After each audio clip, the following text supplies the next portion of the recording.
Olá mais uma vez, que privilégio ter você com a gente para estudar o quarto tema deste trimestre. Você percebeu como passa rápido? Nós já estamos aqui na quarta lição. Essa lição de Isaías tem sido realmente uma lição de grandes aprendizados para nós, de grandes oportunidades de crescimento.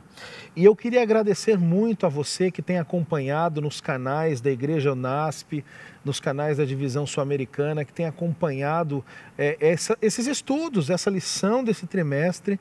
E eu gostaria especialmente de mandar um abraço a todos que têm compartilhado, a todos que têm comentado as nossas lições, e faça isso mesmo. Gostou, achou interessante, comente, compartilhe. Não esqueça de ativar ali as notificações, o sininho também, para você receber o vídeo sempre na hora que ele é lançado. Mas se você não gostou de alguma coisa, tem alguma observação, um comentário, não tem problema, vai lá, escreva também, comente. A gente sempre está aberto a esse diálogo, a conversar com você, nossa querida irmã, nosso querido irmão que nos acompanha, ou você que é de outra denominação, que é amigo de uma outra igreja, não importa.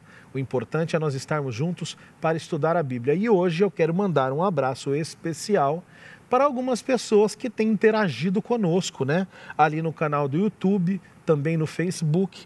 Eu quero mandar um abraço para Andreissa Braga, para Célia, para Dircineia, Odete do Maranhão, também para o irmão Valdir Machado de Vitória, para Janice, para Vera Aparecida, Alaide, Jane Cordeiro, para Lina Alves, o irmão Pedro Barbosa, a irmã Luzi Cleide e também a irmã Norma Almeida. São algumas das pessoas que estão acompanhando e comentaram as nossas lições, os nossos estudos, não é?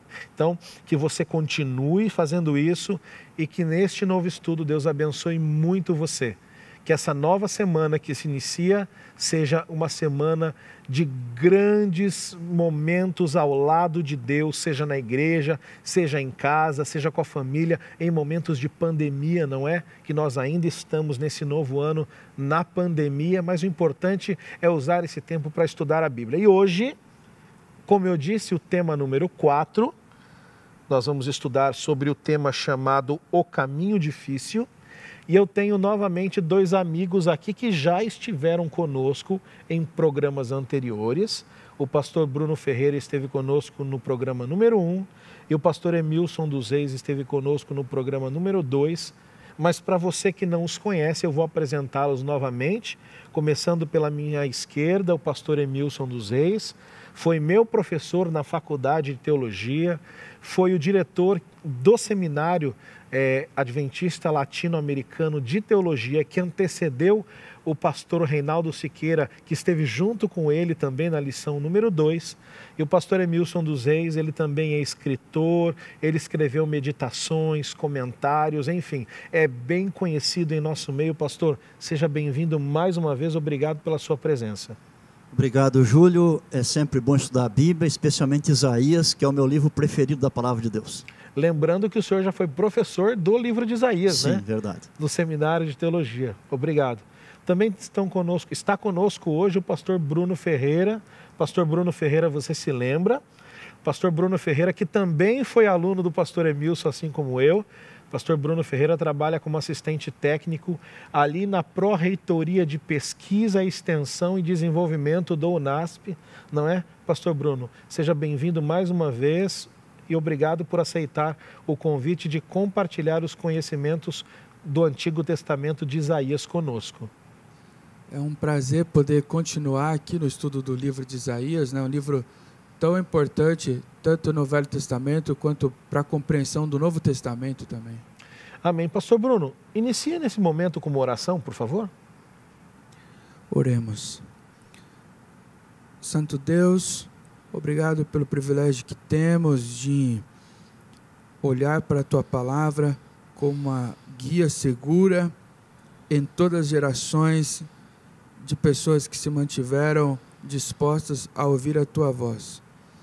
Fala ao nosso coração, que Teu Espírito venha nos conduzir de forma segura através desses escritos, trazendo solidez à nossa fé e certeza do Teu retorno.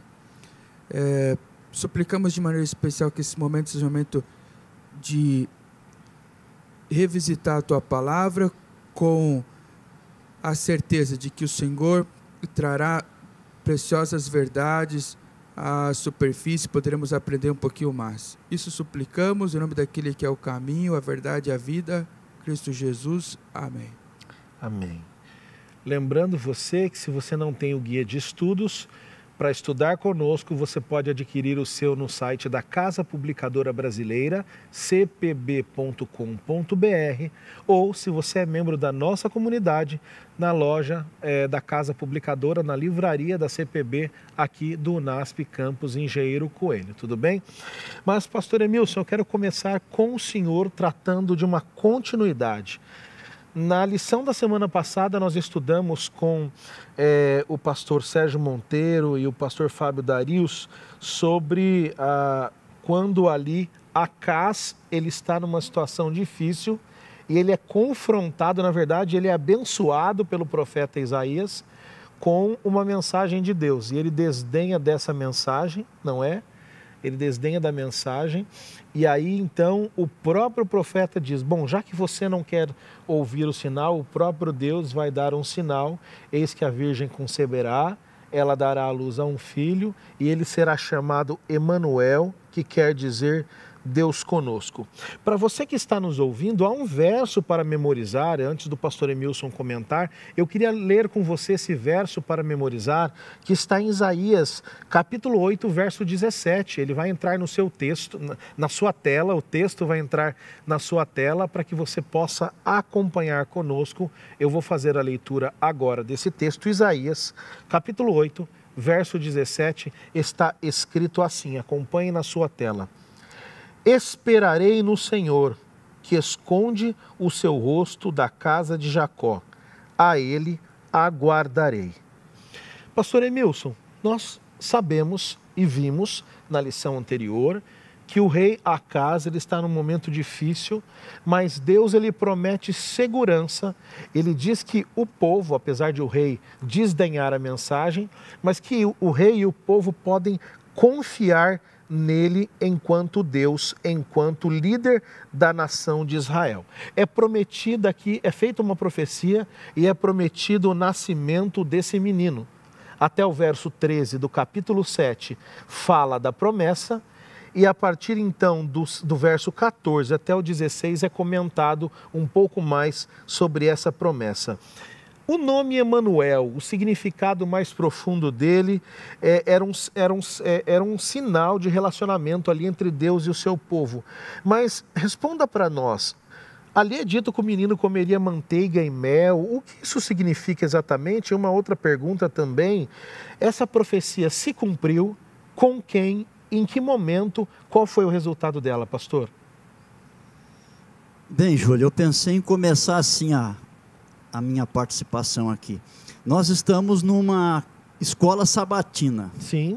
É online, mas é escola. Sim. E escola é um lugar para se aprender não somente um conteúdo específico, mas também se aprende a como estudar. Perfeito, pastor. Então, talvez algumas dicas aqui para quem não sabe estiver assistindo. Fique à vontade. Uma coisa importante quando você estuda um profeta da Bíblia é saber que o profeta não caiu assim de repente, ele está localizado numa certa época da história, numa certa geografia. Então, sempre que se estuda qualquer livro profético da Bíblia, uma das primeiras coisas que a gente tem que fazer é tentar descobrir em que época ele viveu e então ter as informações daquela época, informações assim sociais, espirituais, nacionais, internacionais, enfim, que tem relação com o seu trabalho e sua mensagem. E acontece que os profetas, eles costumam, embora não todos, mas muitos deles costumam datar o seu ministério. Eles não usavam o calendário que nós usamos hoje. Quando colocamos a data, nós colocamos o dia, o mês e o ano. Eles não faziam assim, mas eles costumavam dizer em que época eles estavam, afirmando o rei que estava governando. Alguns profetas são específicos, além de dar o nome do rei, eles também dão o ano em que isto aconteceu naquele reinado. E alguns também vão dar até o mês e o dia, né? O Isaías começou a profecia dele no capítulo 1, mencionando vários reis. Então a gente sabe a época desses reis.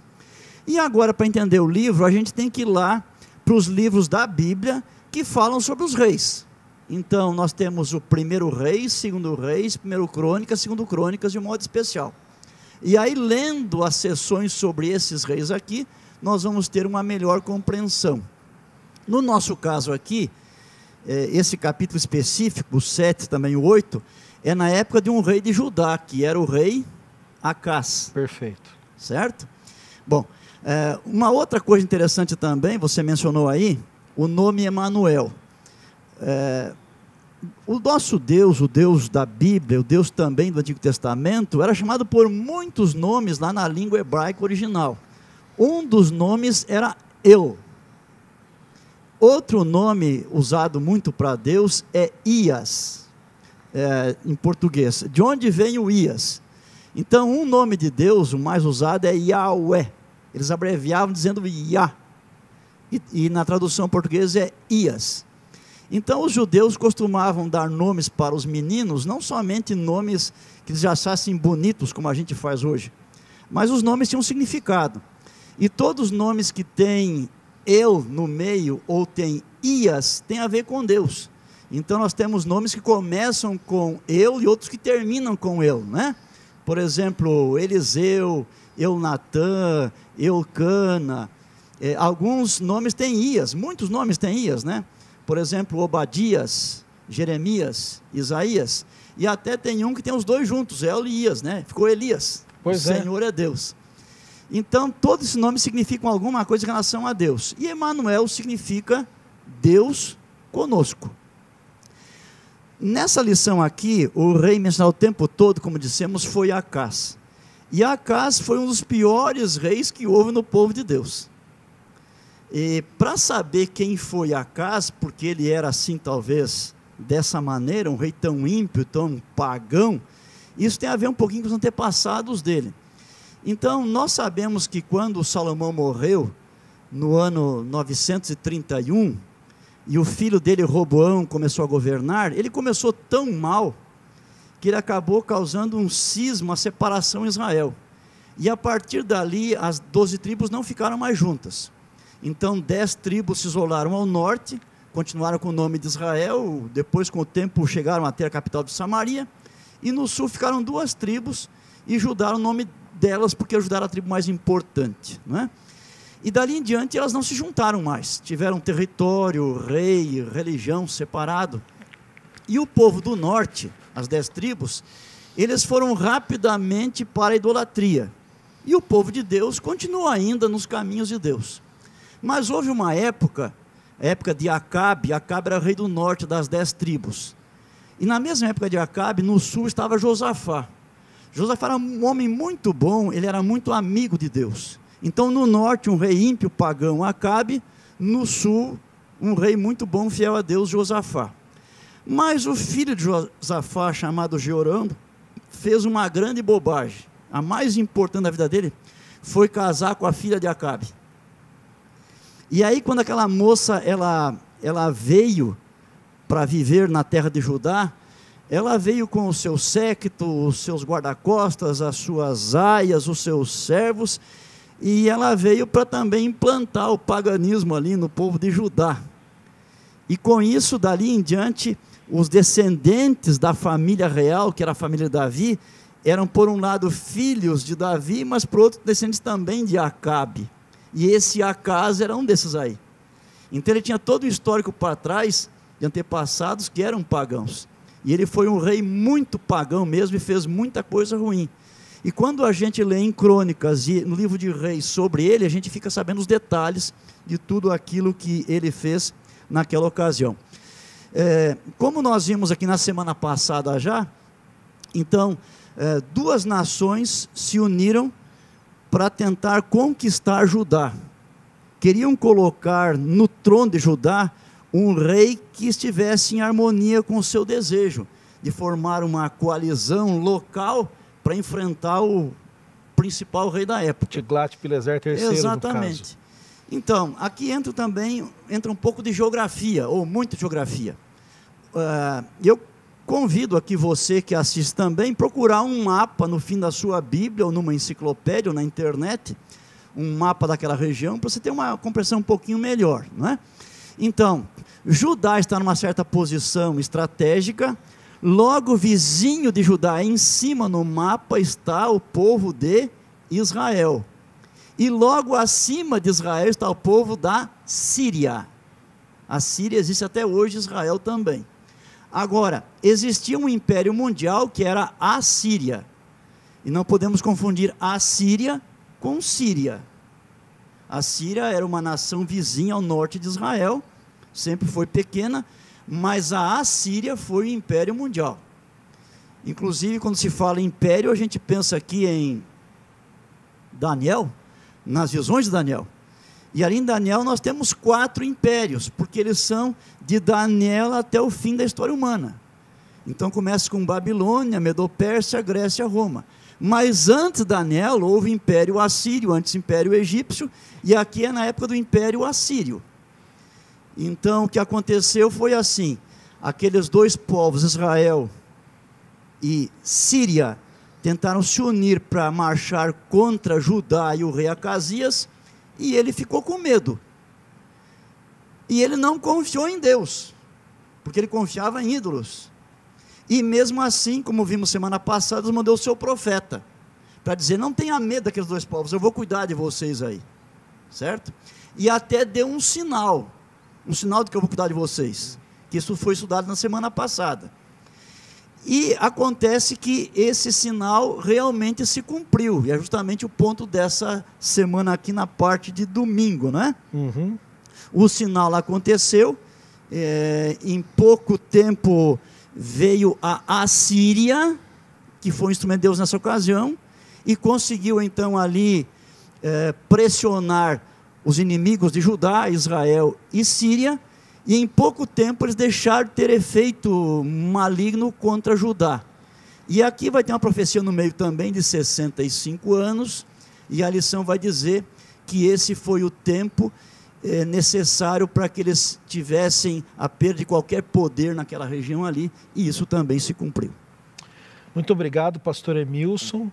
E complementando aqui, pastor Bruno, lembrando, você que nos ouve, que a proposta da lição da Escola Sabatina, este trimestre da Igreja do UNASP, em parceria com a Divisão Sul-Americana, é trazer uma discussão, não é, pastor Emilson, pastor Bruno, para que ela complemente aquilo que você está estudando na sua casa todos os dias. Pastor Bruno, o medo de Acaz e todo esse fato dele rejeitar o sinal trouxe sobre o reino de Judá algumas consequências, né? O que aconteceria com a terra e o que aconteceu com a terra, e por que esse resultado daquilo que Deus havia previsto, ele não surpreende ninguém? Por que o contexto deixa claro que o resultado foi aquilo que as evidências apontavam mesmo que aconteceriam? Quando a gente chega no versículo 17, é surpreendente a forma como Isaías apresenta, mas ele diz assim, mas o Senhor fará vir sobre ti. O Acaz, né, junto com ali boa parte da corte, estando com medo dos reinos, não procurou a Deus como solução para o problema. Mas o texto bíblico apresenta que a ocorrência, os efeitos, não são efeitos apenas políticos, apenas de reinos se movimentando, mas existe uma intervenção divina até mesmo sobre o que acontece de forma negativa sobre ele. Então ele que teoricamente não se apoiou em Deus, ou não procura, assim como o pastor Emilson colocou anteriormente, acaba recebendo consequências e juízos da parte de Deus. Por quê? Porque procurou uma solução por si próprio. A gente vai depois ver um pouco de coisas ruins que ele acabou colocando na sequência do capítulo 8. Mas quando chega aqui no 17 e fala que Deus traria sobre ele situações ruins que viriam sobre a nação, talvez é importante também ressaltar uma característica do texto que ajuda a gente a posicionar melhor quais são essas consequências. a expressão naquele dia ocorre aí tanto no verso 18, naquele dia, quanto ocorre no verso 20, naquele dia, quanto ocorre no verso 21, naquele dia, quanto ocorre também no versículo 23, naquele dia. Porque são 4 blocos de consequências que o texto vai tentar apresentar aqui, que vieram sobre o contexto de Judá. E cada uma dessas expressões abre um novo bloco do que aconteceria com o povo. Às vezes a gente não percebe por causa da tradução, mas quando a gente vai para os originais fica muito forte esse uso de textos que tentam fazer o quê? Que tentam facilitar a localização da pessoa, que antigamente, como a gente aprendeu isso até com o pastor Emils, a Bíblia não era dividida por capítulos e versículos. Então o texto ele tenta deixar algumas facilidades para a gente poder se localizar onde começam e terminam blocos. Inclusive na lição número 2, pastor Bruno, comentando ali a visão de Isaías, no capítulo 6, na lição número 2 que estudamos, o pastor Emilson comentou sobre essas divisões que nós encontramos como um facilitador para estudo da Bíblia. Mas continue. Então a gente tem 4 blocos ali de consequências. O primeiro bloco de consequências que inicia ali no 18 vai falar sobre a invasão das terras, né? A preocupação dele, e ele vai procurar encontrar sua própria solução, tentando mitigar essa questão para não ser invadido. Na verdade, vai acontecer o contrário. Deus vai usar agora o instrumento que ele teme para invadir. É isso que o versículo apresenta. Outro bloco que a gente encontra aqui, a partir do verso 20, vai falar sobre a vergonha que eles vão passar, relacionados ali à perda, ser raspado, né, os pelos, né. Também a gente tem um outro bloco ali de consequências, que é a pobreza e a vida da subsistência, que fala sobre eles terem uma única vaca e ovelha. E depois um quarto bloco aqui que fala sobre as vides, né, sobre as plantações serem transformadas agora em lugares expostos a espinhos e abrolhos. Então a gente tem ali 4 blocos de consequência. Um bloco importante que a gente pode ressaltar aqui, que acontece no verso 22, quando ele fala que após fazer a abertura no bloco 21 naquele dia, apesar da pobreza e da situação de escassez, tendo apenas uma vaca e 2 ovelhas, eles teriam uma aparente abundância, ou seja, apesar das consequências negativas vindo sobre o povo, Deus ainda ia prover o povo do mínimo necessário. Eles não tem uma abundância ali de leite e de manteiga. E essa expressão leite e manteiga também acontece relacionada a Emanuel. Né? Quando a gente vê ali a profecia, ele chamará Emanuel no verso 14, no 15 fala assim, e comerá manteiga e mel. Então a gente vê um retorno à providência, o cuidado de Deus aparecendo no meio dessa situação de aparente desgraça, né? Que ressalta inclusive e faz um elo com o próprio Emanuel, que era um sinal de que Deus estava no controle da história, né? Ainda sobre Acás, o texto aqui que é estudado na semana, especialmente em 2 Crônicas 28, é bastante claro da sua impiedade, porque ele foi ao templo de Deus, o templo de Salomão, que ainda estava erigido, e ele modificou muita coisa ali. Ele chegou até a tirar o altar verdadeiro, colocou um altar falso no lugar, e diz assim mais o texto, que ele encheu Jerusalém de altares pagãos e nas outras cidades também. Então ele disseminou a idolatria por toda a terra. Ele basicamente fez o que o antepassado dele tinha feito, que foi a rainha Jezabel. Quando o Acabe foi buscar essa princesa lá entre os fenícios, o pai de Jezabel era sacerdote de Baal, e ele a trouxe. A Jezabel veio com a intenção de implantar a idolatria a Baal na terra. E aqui esse homem fazia uma coisa semelhante também agora na terra de Judá. Você que nos assiste, você pode notar que muitas vezes, olhando para a vida do rei Acaz, você pode notar duas coisas muito importantes. Primeiro, a tendência natural nossa, minha e sua, do ser humano, de confiar naquilo que é visível, nas coisas que se veem. Nós vemos Acaz substituindo a presença do Deus verdadeiro, o Deus invisível, o Deus de Israel, pela presença de altares, de ídolos de pedra, de madeira. E quando a Bíblia realmente nos impele a acreditar no Deus verdadeiro, mesmo que não seja visível aos olhos. Outra coisa que você nota, que você percebe claramente, é que não dá para fugir das consequências ruins quando escolhemos andar longe de Deus. Nosso Deus é amoroso, é perdoador, mas Ele respeita o nosso direito de escolha. E assim como Acaz, nós também, quando escolhemos não seguir a Deus, a sua palavra, não confiar nele, o Deus que respeita a nossa escolha também respeitará o fato de que nós devemos viver com as consequências das nossas escolhas.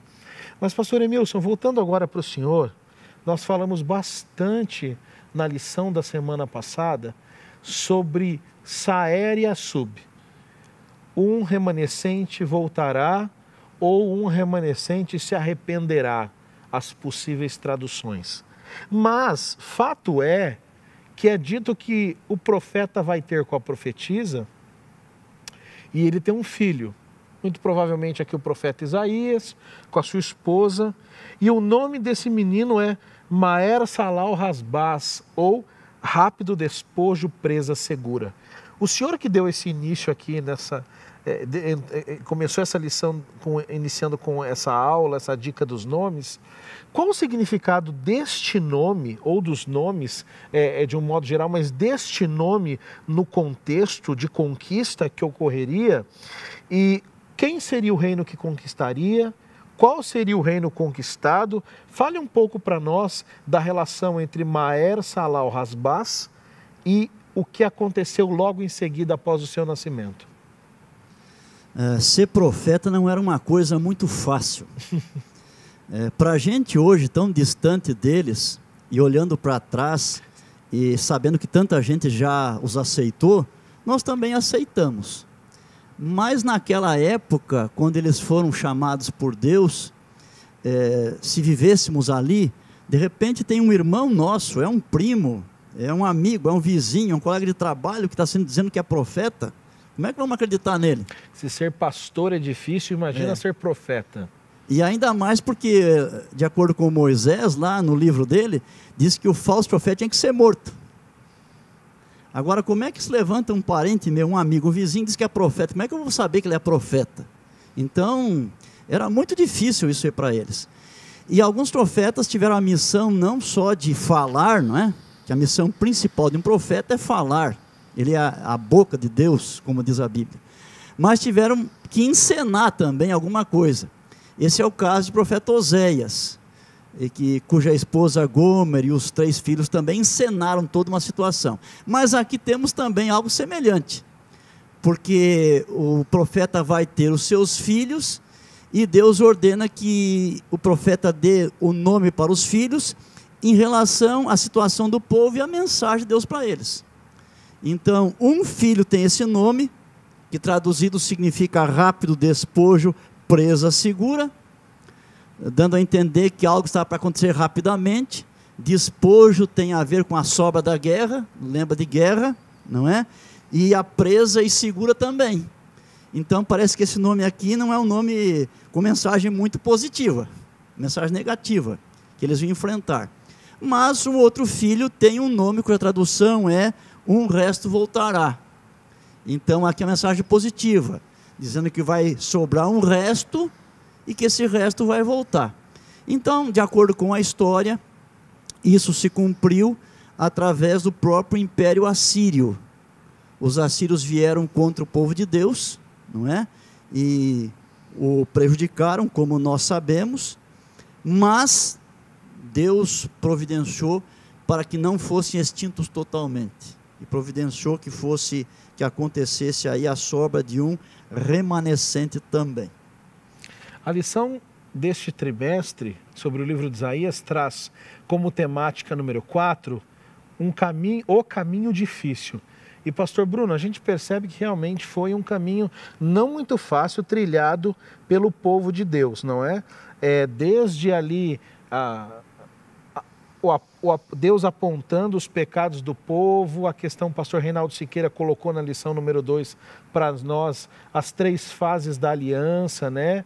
As bênçãos, depois Deus chama, depois vem o juízo. Mas fato é, o pastor Emilson introduziu aqui o capítulo 8, onde há aqui a importância, então pastor Emilson perguntando, e o senhor acho que já foi nessa linha, colocando assim, o nome... Antigamente na Bíblia os nomes tinham uma relação muito grande, principalmente de profetas, filhos de profetas, com a situação dele ou do seu povo. É o que a gente vê aqui. Mas pastor Bruno, Isaías é apresentado aqui ainda no capítulo 8, que ele declara legalmente que ele registrou o nome do seu filho e que ele teve relações com a profetisa, né? Por que isso se torna importante dentro desse contexto? E por que essa questão temporal, como o pastor Emilson falou, um texto nunca pode ser analisado fora do seu contexto histórico? Porque o contexto temporal em que eles estavam vivendo, ali relatado no capítulo 8, dá ênfase a essa questão dele ter dito, olha, o nome do meu filho é tal, eu fui ter com a profetisa. Por que isso se torna importante no estudo desse contexto, do que estava acontecendo com o povo? Uma coisa que a gente precisa ficar bem forte assim, no estudo desse trecho de Isaías, do 7, do 8, é que a gente vê muitas pessoas formulando projetos de poder e geopolíticos. A gente tem ali, como o pastor falou, uma coalizão Síria e Israel. A gente tem a preocupação de Acaz aí tentando se juntar inicialmente à Síria para se livrar de um problema mais perto, geopolítico, e na verdade ele encontra um problema ainda maior agora como consequência, né? Um reino ainda maior que se volta contra ele. E você vê uma sequência de intervenções no capítulo 7 e 8 da palavra de Deus, né? A gente falou isso no primeiro estudo, na primeira semana, como aparece repetidamente o texto de Deus falando a Isaías, e a Isaías é aquele que vai comunicar a Acaz, vai comunicar ao povo as mensagens de Deus. Ele é um comunicador dos planos de Deus. E esses planos que vão sendo feitos, né, de guerras, de invasões, de tomar territórios, na verdade, eles aparentemente são contrapostos aos planos que Deus tem para o povo dele. Deus tem outros planos. Só que Isaías, aparentemente, está desprovido de qualquer artifício de autoridade. E para poder, de certa forma, demarcar que existe realmente veracidade naquilo que está sendo dito por ele, porque foi Deus quem disse, então ele vai estabelecer alguns marcadores no tempo, como se fosse um cronograma assim, do projeto de Deus, dizendo assim, ó, tá vendo como é que Deus está sabendo o que está acontecendo?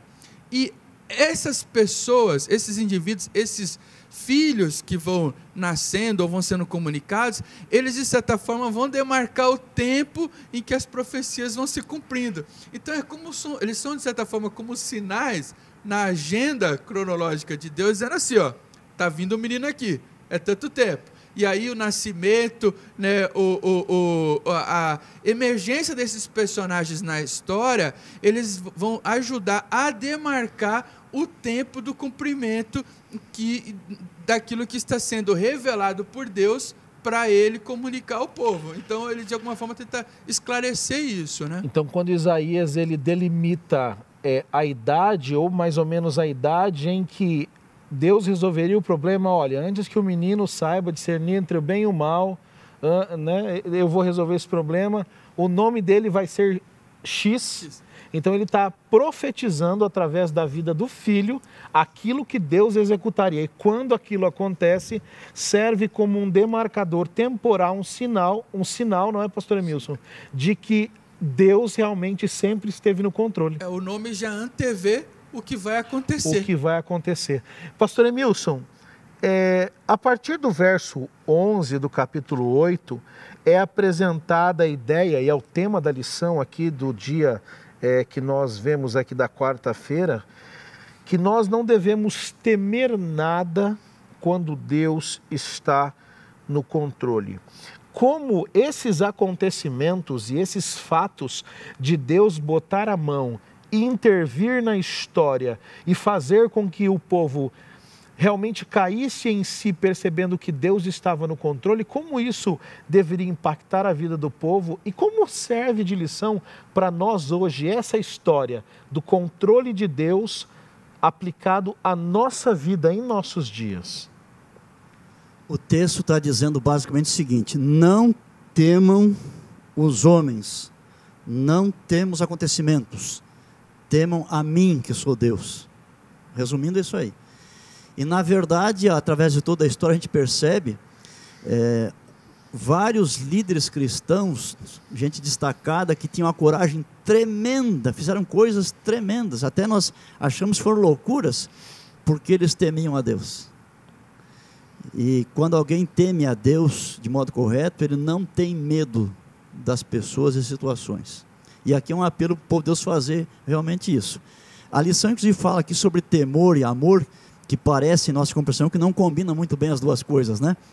Mas na Bíblia combinam perfeitamente. Aliás, o senhor tem um livro que se denomina A Ira de Deus no Mundo dos Homens, né? Sim, sim. Há muitos anos também eu lecionei uma disciplina que era livros proféticos da Bíblia, e naquele bloco aparece muito a expressão temor do Senhor. Então eu resolvi num certo dia me aprofundar bastante, e depois até produzi um artigo que as revistas lançaram por aí, mas o temor do Senhor é uma expressão técnica. O temor do Senhor aparece ao longo de toda a Bíblia, e quando alguém possui, diz que ele é temente a Deus, né? O que significa temor do Senhor? Algumas coisas, por exemplo, primeiro significa um encantamento com Deus. A pessoa que teme a Deus, ele fica encantada com Deus, por aquilo que Deus é, por aquilo que Deus faz, fica deslumbrada. Depois, num segundo momento, vem uma reverência, um respeito muito grande para com esse Deus que é tão maravilhoso. Em seguida vem a fé, a confiança nele, vem também a submissão, a obediência. Então tudo isso aí é o temor do Senhor. E essa condição de uma pessoa, ela combina muito bem com o amor a Deus. Inclusive, tem um texto da Bíblia que fala para ao mesmo tempo amarmos a Deus e temermos a Deus. É Deuteronômio. Deuteronômio no capítulo 6, no verso 2 diz assim: para que temas ao Senhor. E 3 versos depois: amarás, pois, o Senhor teu Deus. Então é perfeitamente possível, até recomendado, que ao mesmo tempo que nós amamos a Deus, nós temamos a Deus. Esse temor não é um medo, mas é um respeito muito grande, porque Deus não é o nosso coleguinha. Nós temos que cuidar para não ter muita familiaridade com Deus. Ele é nosso amigo, mas é muito mais do que isso. Ele é Deus, é Criador, e eu tenho que ter muito respeito e reverência para com Ele e para com as coisas dele também. Então essa é a ideia do texto aqui, que Isaías e os outros deveriam de temer a Deus, e não aquela situação, não os inimigos todos. Eu me lembro de algumas expressões, né? Alguns, ao se referirem a Deus, o chamam de Jesusão, ou o cara lá de cima, né? Deus é muito mais do que isso, né, pastor? E eu até já ouvi histórias de pessoas que dizem: não, a igreja é a casa do meu pai, então na casa do meu pai eu chego, deito, boto os pés no banco. Mas quando a gente olha para a Bíblia e para a visão que Isaías teve de Deus na lição 2 que o senhor comentou conosco, a gente percebe que nós precisamos ter muito mais cuidado para a forma como nos dirigimos para com Deus e com as suas coisas, né? Bem lembrado, pastor Emilson. Então, pastor Emilson, só uma segunda pergunta aqui. Quando 1 João 14,18 diz que no amor não existe medo, antes o perfeito amor lança fora o medo, esse temor a Deus não tem nada a ver com o medo que eu tenho de cobra, medo que eu tenho de um buraco ou medo da morte. Temor na Bíblia, quando relacionado a Deus, tem a ver com respeito, com reverência. A ênfase principal é um respeito tão grande que chega a ser reverência por aquilo que Deus é e tem feito. Essa é a ideia. Essa é a ideia. Pastor Emilson, agora para o senhor aqui, falando em relação à temática de quinta-feira,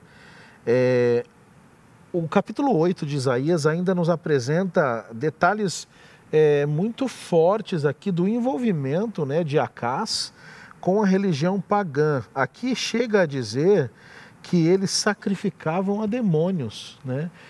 Fale um pouco para nós, dentro hoje de uma realidade onde nas igrejas cristãs, algumas vezes nós encontramos um sincretismo religioso com rituais que não tem nada a ver com a Bíblia. Comente um pouco para nós do impacto negativo disso que estava envolvido na vida de Acás enquanto líder de Israel. Então, Acás fez de tudo para acabar com a religião do Deus verdadeiro lá entre o povo de Judá.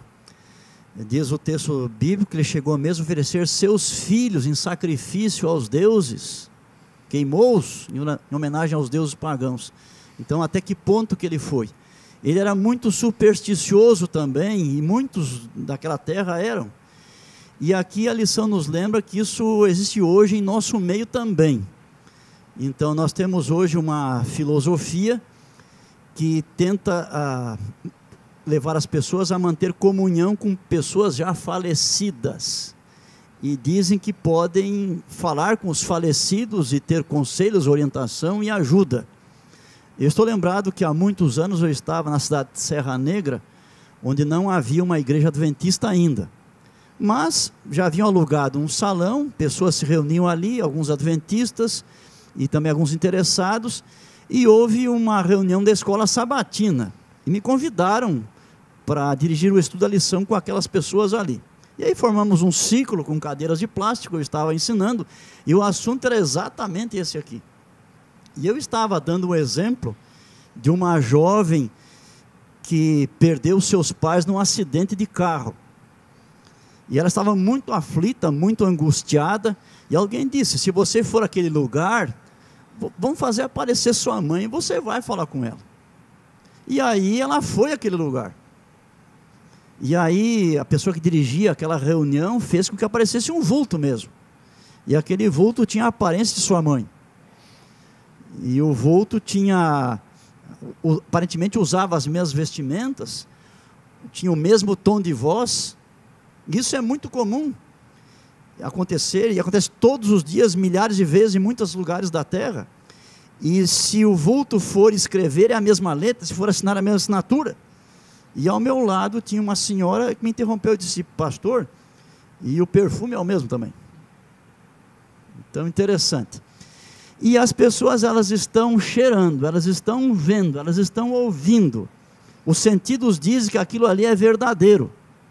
A única coisa que diz que aquilo não é verdadeiro é a Bíblia. Que diz que quem morreu, morreu de vez. Que os mortos não sabem nada. Exatamente. Não tem mais sentimentos, não tem mais pensamentos. E as pessoas vão acreditar no que está na Bíblia ou no que os sentidos estão dizendo. E esse é o nosso dilema no finalzinho da história humana. Vai ter muito disso aumentado exponencialmente. Nós vamos querer mais em quem? Então aqui vem um apelo para nós, de fato, ficarmos apegados à palavra de Deus, à lei de Deus, ao que está escrito na Bíblia Sagrada, porque essa é a nossa segurança. E pastor Emilson, já emendando aqui uma pergunta para o pastor Bruno e complementando isso que o senhor disse, e você que está nos ouvindo em casa, sabe que isso é algo muito sério, muito sério. Uma das doutrinas que Satanás mais distorce em nossos dias é a crença de que quando alguém morre, ela pode manter comunicação com os que estão vivos. É a doutrina da imortalidade da alma. E quanto mais se estuda a Bíblia hoje, mais teólogos e pastores chegam à conclusão de que a Bíblia apresenta a verdade de que quando alguém morre, morre mesmo, como o pastor Emilson bem colocou. Mas pastor Bruno, nós tínhamos nos dias dos hebreus pessoas, como mencionadas aqui pelo pastor Emilson, que diziam que se comunicavam com os mortos. Tem até um relato, né, pastor Emilson, quando Saul, ele está ali no fim da sua decadência, da sua vida de decadência, no final da sua vida ali, naquele momento de decadência, perdão, ele consulta uma pessoa que diz consultar os mortos e ele vê um ser lá que diz ser Samuel, não é? Mas, pastor Bruno, nos dias dos hebreus, então, é fato que haviam pessoas, os necromantes, né? A palavra necros, do grego morte, pessoas que falam com os mortos. Pergunta para você, podemos dizer que hoje a TV, os filmes, os livros, a cultura popular são agentes que difundem o ocultismo, o espiritismo de forma realmente assim clara e aberta? E já emendando uma segunda pergunta, como combater isso? Como combater essa enxurrada, né, na mídia de ensinamentos contrários à palavra de Deus, especialmente em relação à crença de que a alma do ser humano é imortal, quando a Bíblia aponta para outro lado? Ok, Júlio, eu vou dividir então essa pergunta em 3 pontos. O primeiro ponto, parece, algumas expressões bíblicas, às vezes elas aparecem e a gente não se atenta a elas, como se elas aparecessem isoladas. Mas quando começa esse bloco todo que a gente está discutindo no capítulo 7, disse assim, verso 2, deu-se aviso à casa de Davi. E a expressão casa de Davi vai acontecer em outras ocorrências aqui desse contexto. Por que isso é importante? Porque quando chegamos no capítulo 8, nós temos uma situação de contraste. Qual é? Primeiro, o versículo 10 fala, forjai projetos e eles serão frustrados, dai ordens e eles não serão cumpridas. E aí termina, porque Deus é conosco. Quem está forjando projetos aqui são os outros agentes políticos, outros exércitos, que quando iam fazer as invasões, quando iam fazer a tomada de territórios, quando elas iam fazer as incursões sobre outras nações, eles faziam o quê? Seus projetos. Planejavam, vamos invadir em tal momento do ano, vamos fazer assim, vamos fazer acolá. Havia um planejamento, uma estratégia para poder tomar as decisões geopolíticas ali e militares. Então, o verso 10, ele fala sobre esse planejamento humano. Só que ele fala que esse planejamento ele é frustrado. Quando vai do 11 até o 15, ele até começa com a expressão, porque assim o Senhor me disse. Ele vai falar que Deus, na verdade, ele se apresenta como, ele quer ser considerado como um aliado. Os planos que são formulados pelos outros agentes humanos vão ser frustrados, e Deus quer ser o aliado de Judá. E aí o verso 17, ele até fala, esperarei no Senhor, e ele termina falando, a ele aguardarei. Ou seja, em quem a gente pode realmente esperar no futuro, que existe realmente uma ação protetora, eficaz, e que dá realmente a única segurança, e Deus. E aí, então, por fim, no bloco 19 para frente, vai falar de consultar outros agentes humanos que tentam prever o futuro. Por que a expressão casa de Davi ela é importante? Porque Davi vai ser instituído como rei exatamente porque Saul vai consultar agentes que são os agentes que aparecem depois do versículo 19. Na verdade, Deus tira da linhagem de Saul a monarquia exatamente por causa desse pecado. Ele se rebela contra Deus e nos desfechos de sua vida ele vai buscar ações espiritualistas como essa para poder se preparar para o quê? Para os acontecimentos vindouros, na tentativa de falar com o profeta, se comunicar com Deus, que ele havia perdido essa oportunidade. E aí, exatamente como juízo, inclusive sobre essa atitude, Deus vai extirpar da casa de Saul a monarquia e vai passar para a casa de Davi. E agora, Isaías vem para advertir a casa de Davi.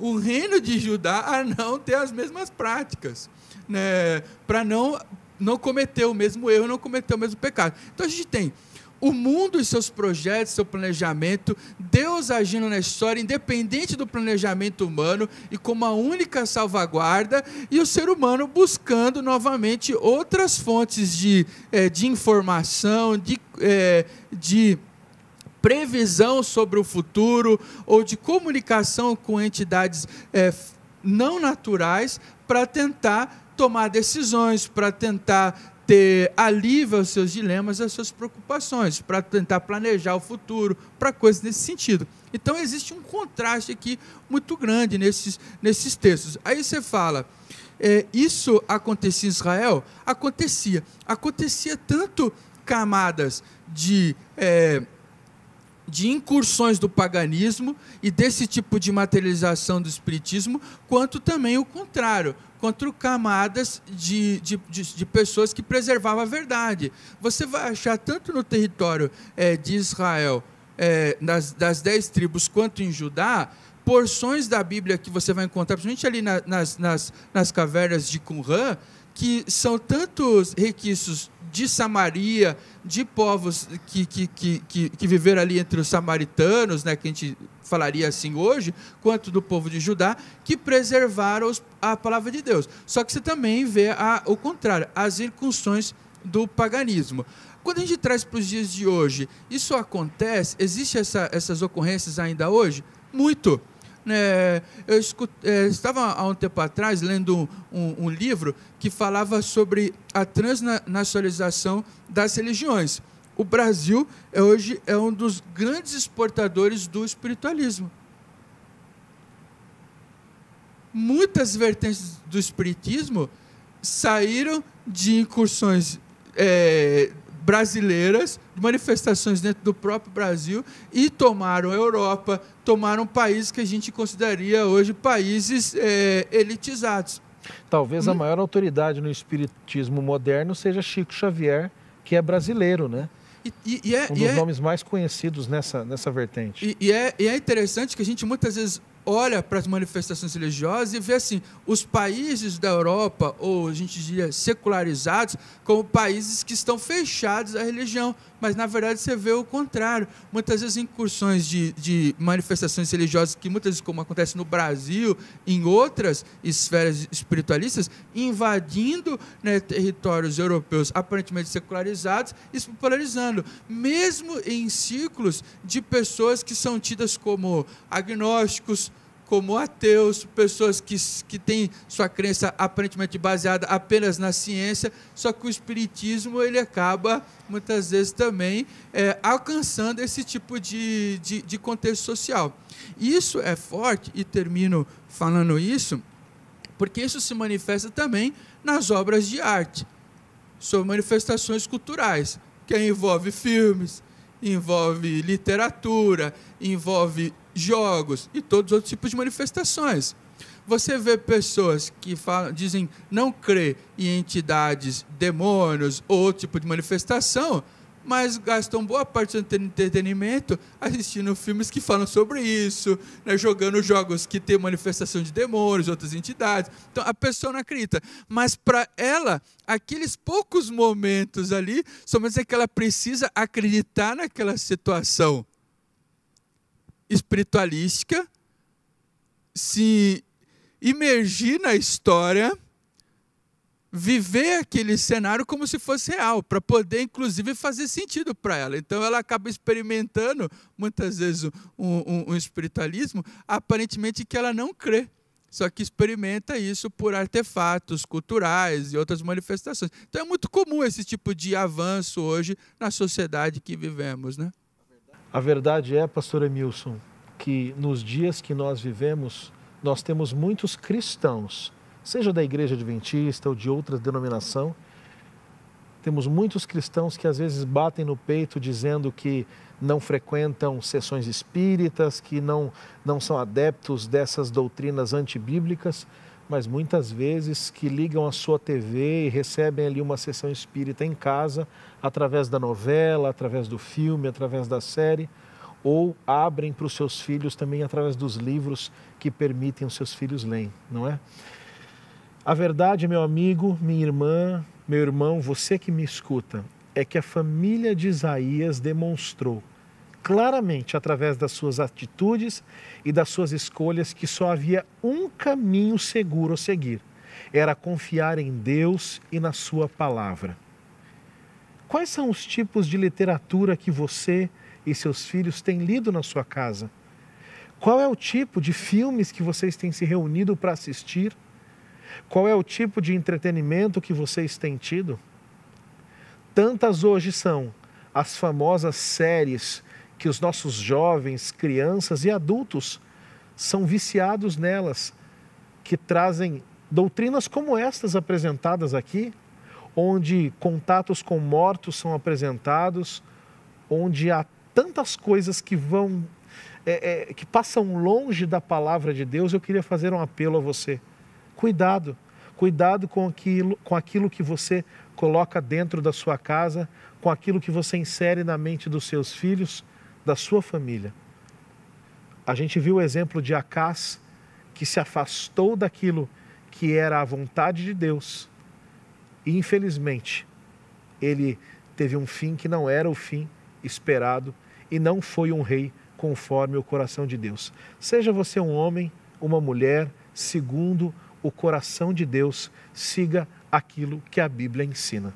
Mas pastor Emilson, pastor Bruno, muito obrigado por vocês terem aceitado o convite uma segunda vez, não é? É a segunda vez que vocês estão aqui. Não sei se conseguiremos agendar com vocês, porque vocês têm as suas atividades também para esse trimestre novamente, mas certamente estarão conosco nas próximas lições ou nos próximos trimestres. Muito obrigado mais uma vez, pastor Emilson, meu professor, pastor Bruno, um colega aí dos tempos de seminário de teologia. Vocês vão ter agora um tempinho para finalizar, como é normal acontecer no nosso programa a cada semana. Pastor Bruno, olhando ali para a nossa câmera, número 1, as suas palavras finais para aqueles que nos ouvem nesse momento. Eu gostaria de desejar a você bons momentos de estudo com a palavra de Deus, né? Você vê a riqueza, a gente está no capítulo 7 e 8 ainda de Isaías, tem muita coisa maravilhosa ainda a ser vista nesse livro. Nós vamos começar daqui a pouco o 9, falando sobre o monarca da casa de Davi esperado, que é o monarca que vai reinar por toda a eternidade. Então vamos continuar estudando, revisitando o texto bíblico e aprendendo lições para o hoje e para o amanhã, para a nossa eternidade também. Amém. Pastor Emilson? O título da lição da semana é o caminho difícil. Que caminho é esse? Nessa lição, nessa parte da Bíblia, o caminho difícil é o caminho da desobediência, é o caminho da idolatria, é o caminho do ocultismo, o caminho que se afasta do Deus verdadeiro. Acás foi por esse caminho e fica imaginando quanto sofrimento ele teve, sofrimento para ele mesmo, para a família, ofereceu os seus filhos. Imagine o que significa isso, queimar os filhos, que importância teve isso para os seus irmãos, para as mães dessas crianças e para tanta gente mais, e para o próprio povo dele. Então o caminho difícil é o caminho da desobediência. Jesus disse assim, tomai o meu jugo, porque o meu fardo é leve e é suave. O caminho de Jesus é o melhor caminho nessa vida e na eternidade. Amém. Muito obrigado mais uma vez. Pastor Bruno fez a oração inicial. Pastor Emilson, encerre com uma oração neste momento, por gentileza. Vamos orar. Nosso Pai bondoso, mais uma vez muito obrigado, porque em liberdade podemos examinar a Tua palavra e podemos, por seu intermédio, ouvir a Tua voz. Obrigado por tudo que o Senhor tem feito por nossa salvação. Nos ajuda a escolhermos o Teu caminho, o caminho da obediência, a olharmos pela fé aquilo que nós não podemos ver e apalpar no presente, mas que sejamos fiéis ao Senhor e um dia possamos herdar todas as bênçãos que preparaste para aqueles que te amam. Nos dá a Tua preciosa paz novamente o teu perdão, em nome de Jesus. Amém. Para você que nos assiste, o seu privilégio é poder ouvir e aprender com os nossos convidados, professores, e para nós o privilégio é ter você com a gente. Então, compartilhe essa mensagem, copie o link, cole nos grupos da família, nos grupos da igreja, coloque também no seu Facebook, no seu Instagram, espalhe pelas suas redes sociais. Você conhece ou já esteve com algum dos nossos convidados, foi aluno de algum deles? Comente também, não deixe de colocar aqui o seu comentário. Alguma coisa que você acha que pode melhorar, aceitamos a sua sugestão, comente também. Então, aqui no canal da Igreja do UNASP, no próximo sábado nós nos encontramos mais uma vez para estudarmos o tema de número 5 desta tão abençoada lição sobre o livro de Isaías. Ative as notificações, o sininho, para você não perder, e nós nos vemos então na próxima semana. Um grande abraço e até lá!